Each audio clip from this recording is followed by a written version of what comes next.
I welcome all of you on behalf of Antarashtriya Sahyog Parishad. And I'm happy that International Council for Cooperation, Antarashtriya Sahyog Parishad, has been privileged to join as a co-sponsor of this wonderful event. When we talk about peace and coexistence, it is very enlivening. Ladies and gentlemen, the conventional narratives that we have grown up with, one of power balance, clash of civilizations, realistic conflict theory, and so on and so forth, have not been able to provide any solution to the conflicts which are raging this world. And conflicts don't reduce, they are only increasing day by day. So I think it is quite clear that an alternative narrative is required. And that kind of alternative narrative is provided by our ancient philosophy, Vasudhaiv Kutumbakam, which recognizes the eternal truth of oneness of existence, oneness of humanity. And I'm happy that this conference is taking place during the time of India's G20 presidency. Prime Minister Modi has, in fact, very rightly underlined Vasudhaiv Kutumbakam as the theme of India's G20 presidency. Now, a lot is being said about what India can do during its G20 presidency. I think we have to be mindful of what India's constraints, capacity constraints are. But I think we certainly are able to show the way, an alternative way out of the current quagmire.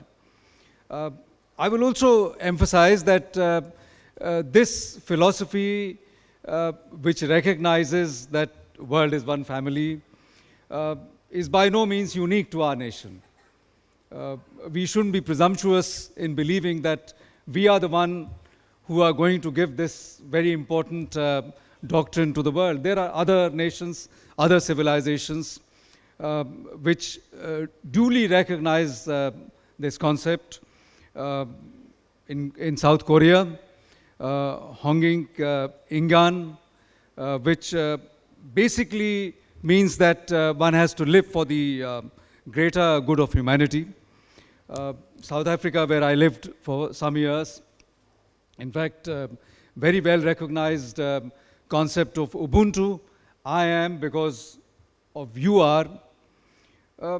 And even in China, in fact, the one family under God, that concept has been recognized in Confucianism. So I think we have to be humble in trying to promote this alternative approach, that there is a vast degree of humanity which already recognizes these concepts. I sincerely believe that there is no alternative to this. This concept teaches us to be compassionate, teaches us to be patient.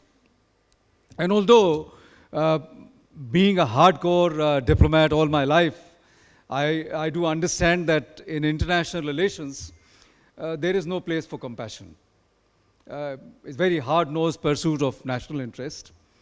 And I, for one, a lot of people begin to mistake that when we talk about Vasudhaiv Kutumbakam, it is a denial of national interest. In my opinion, it is not.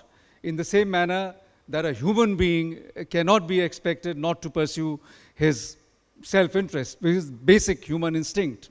But I think we have to pursue our national interest in a broader perspective, in a long-term perspective. And when you make your perspective broad, when you make your perspective long-term, I think things begin to unravel themselves. And we do realize that our good is inherent in the goodness of the humanities. With these few words, I'd like to congratulate Global Peace Foundation for taking this wonderful initiative. Any opportunity to talk about peace and coexistence is so welcome. Thank you very much.